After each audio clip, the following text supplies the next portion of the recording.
Hello hi అండి, welcome to our channel Supriya vlogs 30. ఈరోజు వచ్చేసి నా డ్రీమ్ కమ్ ట్రూ మూమెంట్ లాగా అయితే నాకు అనిపించింది. ఎందుకంటే చాలా రీల్స్లో చూసా అరుణాచలం వెళ్ళాలంటే ఎంతో అదృష్టం ఉండాలి అనేసి. ఇప్పుడైతే మీకు తెలిసిపోయింది కదా, నేను అరుణాచలం వెళ్ళాలనేసి ఎప్పటి నుంచో అనుకున్నా. ఫైనల్లీ అరుణాచలం ట్రిప్ అయితే వెళ్ళేసి వచ్చాను. ఇదైతే నేను మీకు హెల్ప్ఫుల్ అవుతుందని వీడియో అయితే తీసాను, తప్పకుండా చూడండి లాస్ట్ వరకు. చాలా హ్యాపీగా చాలా డీటెయిల్గా చెప్పాలనుకున్నాను, చెప్తున్నాను వినండి. ఏమైనా తప్పులుంటే క్షమించండి. ఓకేనా? నడుస్తావా? అక్కడ నువ్వు నడుస్తావా 14 కిలోమీటర్స్? అవునా, చూద్దాం. నడుస్తా 14 కిలోమీటర్లు. చాలా ఖుషిగా అయితే మేమైతే స్టార్ట్ చేసేసాము. ఈ అరుణాచలంలో గిరి ప్రదక్షిణ అనేది మెయిన్ ఇంపార్టెంట్ పార్ట్ కదా. ఫస్ట్ అయితే మాకైతే 10 అవర్స్ జర్నీ అనమాట. మా ఇంటి నుంచి మేమైతే ఇంకా స్టార్ట్ అయిపోయాము, వెళ్ళేసాము. ఇంకా వెళ్ళాక అక్కడైతే ఒక రూమ్ తీసుకున్నాము. రూమ్ తీసుకొని ఫ్రెష్ అప్ అయిపోయి మండే వెళ్ళాలనుకున్నాము. అనుకోకుండా మండేనే వెళ్ళాల్సి వచ్చింది. సండే జర్నీ అయింది. మండే మార్నింగే అనమాట. 4కి ఫ్రెష్ అప్ అయిపోయేసి 5 నుంచి గుడి గోపురం అని ఉంటుంది, అక్కడి నుంచి మన గిరి ప్రదక్షిణ అయితే స్టార్ట్ చేయాలి. ఇంకా అక్కడికైతే మేము దీపము టెంకాయల ప్రాసెస్ కానిచ్చేసి ఇంకా 9 లింగాలు ఉంటాయి, అవి చుట్టూ తిరిగి రావాలి. ఇదే అనమాట ఈ గిరి ప్రదక్షిణ. అన్ని లింగాలనే కాకుండా ఇంకా చాలా గుళ్ళు ఉంటాయి, అడుగడుగున గుళ్ళు ఉంటాయి, అంతా బాగుంటుంది. మేము నైరుతి లింగం ఇది. ఇట్లా ఎక్కువ లోపలైతే వీడియో తీయనివ్వరు, నేనైతే బయట వరకు అయితే తీసాను. ఎందుకంటే నెక్స్ట్ ఎవరైనా వచ్చే వాళ్ళకి ఈ వీడియో కొంచెం చూశాక ఏదైనా హెల్ప్ఫుల్ అవుతుందేమో అనుకునేసి నేనైతే ఒక్కరికి యూజ్ అయినా ఈ వీడియో చాలా హ్యాపీ కదా. సో నేనైతే ఈ వీడియో తీసుకున్నాను. ఇట్లా ప్రతి ఒక్క లింగాలని దర్శించుకోవాలి. చాలామంది అందరు తిరుగుతూనే ఉంటారనమాట, ఏం భయం ఉండదు. ఇది మ్యాప్. ఇట్లా ఈ లింగాలన్నింటినీ దర్శించుకోవాలి. మనం వెళ్ళే దారిలో రుద్రాక్ష నగలు అని చెప్పేసి శివలింగం పైన రుద్రాక్షలు అవన్నీ పెట్టేసి ఉంటారనమాట. వీళ్ళైతే పిలిచి మరీ మనిషికి ఒక రుద్రాక్ష అయితే ఫ్రీ ఇస్తున్నారు. నాకైతే చాలా హ్యాపీగా అనిపించింది. మేము కూడా అది రుద్రాక్ష కలెక్ట్ చేసేసుకొని మళ్ళీ మా జర్నీ అయితే స్టార్ట్ చేసాము. కాలినడకతో నడచడం. అసలు చలికాలంలో వెళ్ళాము, సీరియస్లీ చెప్తున్నాను. నాకైతే చాలా షాకింగ్ అనిపించింది. కొంచెం కూడా చలి లేదండి. ఎర్లీ మార్నింగ్ కదా, అది కూడా అస్సలు కొద్దిగా కూడా చలి లేదు. అరుణాచలంలో బై వాక్ చేస్తున్నాము.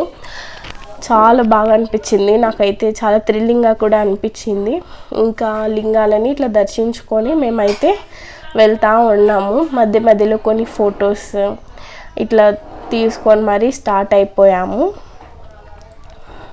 చాలా మంచి బెస్ట్ మూమెంట్. మీరు కూడా ఎప్పుడన్నా ఇట్లా వెళ్తే మీ మూమెంట్స్ని కూడా ఒకవేళ వెళ్ళింటే కామెంట్లో మీ విషయాలు కూడా నాకు చెప్పండి, నాకు కూడా తెలుసుకోవాలని ఉంది. నేను కూడా ఫస్ట్ టైమే కదా వెళ్ళొచ్చాను, నాకైతే చాలా బాగా నచ్చిందనమాట. ఇంకా వెళ్ళే దారిలో అయితే మేము 2-3 బ్రేక్స్ అలా తీసుకున్నాం అంతే. జస్ట్ బ్రేక్ అంటే జస్ట్ ఒక 10 మినిట్స్ 15 మినిట్స్ అంతే. మాకైతే ఇక్కడ ఫ్రీ టిఫిన్ పిలిచి మరీ పెడుతున్నారు అందరికీ. ఈ ఫ్రీ టిఫిన్ ఎలా ఉంటుందో అనుకున్నా, చాలా టేస్టీగా అనిపించింది. అది ఎందుకంటే వేరే ఊరు కదండి, మనకు సంబంధం లేదు. హోటల్స్లో తిన్నా కూడా ఫుడ్ అంత టేస్టీగా అనిపించలేదు. బట్ ఇక్కడ చాలా బాగా నచ్చింది.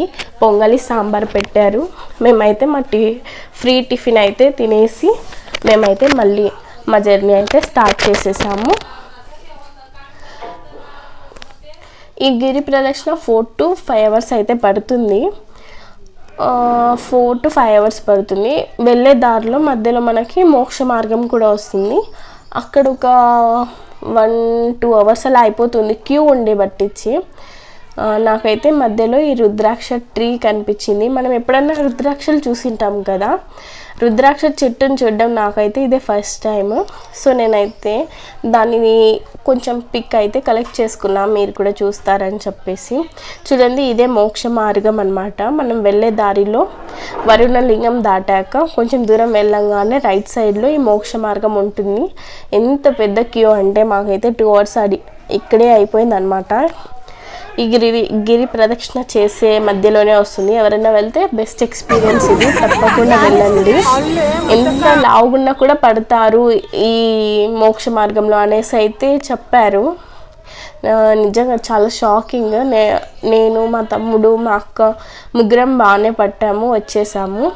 ఈ గిరి ప్రదక్షిణలో ఈ మోక్ష మార్గం మధ్యలో నుంచి రావడం అదొక బెస్ట్ మెమొరీ. ఇంకా అది అయిపోయాక మేము వచ్చే దారి పక్క గిరి ప్రదక్షిణ చేస్తుంటే చలికాలంలో ఎక్కడైనా వర్షం పడుతుందా అండి, వర్షం కూడా పడింది.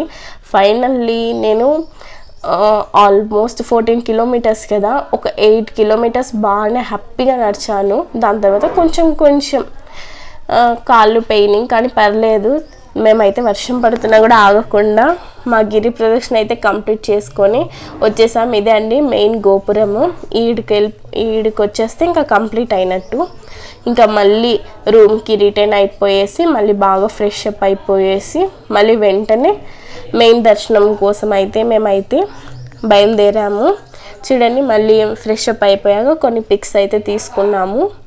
ఇంకా అక్కడ వెహికల్స్ ఎలా ఉండవు, ఓన్లీ ఆటోసే కాబట్టి ఆటోలో అయితే వెళ్ళిపోయాము. మండే రోజు కదా దర్శనము, చాలా పెద్ద క్యూనే ఉండిండే. ఇంకా అవేం ఆలోచించాలి, ఇంకా వెళ్ళిపోయాము. చూడండి, క్యూ అయితే చూపిస్తాను. ఇక్కడ లైన్స్లో వెళ్ళాలి. అవి గోపురము. ఇది గోపురం ఒక మెయిన్ స్ట్రక్చర్ అనమాట అరుణాచలంది. ఎట్లా ఏంటి అనేది లోపల అయితే వీళ్ళు ఇది పెట్టున్నారు. నేనైతే ఇది కూడా వీడియో తీసుకున్నాను. చూడండి, ఈ డ్రాయింగ్ బాగుంది కదా, అరుణాచలం యొక్క మెయిన్ డ్రాయింగ్ అంతా ఇక్కడ లోపల అయితే మనకు కనిపిస్తుంది క్యూలో పోతా ఉంటే. అది తీసుకున్నాక ఇది లోపల ఇంకా శివునికి ఇంకొంచెం దూరంలో ఇది చాలా ఫుల్ రష్, చాలా పెద్ద గుడి, పురాతనమైన గుడి, చాలా బాగుంది. నాకైతే బెస్ట్ ఎక్స్పీరియన్స్. ఎవరైనా వెళ్తే తప్పకుండా హెల్ప్ అవుతుంది ఈ వీడియో అని అయితే నేను చూసుకున్నాను. దర్శనం అయిపోయినాక బయట హోటల్లో అయితే మేము ఈ ఫుడ్ థాలీ అయితే తీసుకున్నాము. టేస్ట్ అయితే 200+, కానీ నాకు ఫుడ్ టేస్ట్ అంత వర్త్ అనిపించలేదు. టేస్ట్ అంత బాగాలేదు మన సైడ్ ఉన్నట్టుగా. బట్ అమౌంట్ పెట్టాం కాబట్టి కంప్లీట్ అయితే చేసుకున్నాము. ఇంకా అది అయిపోయాక నార్మల్గా పిక్చర్స్ అయితే తీసుకున్నాము. అరుణాచలంలో కొండ వెనకల నుంచి మనం జర్నీ చేయాలి కదా, ఈ కొండ వెనకల మనకు వ్యూ బాగుంటుంది. పిక్చర్స్ అయితే తీసుకోండి.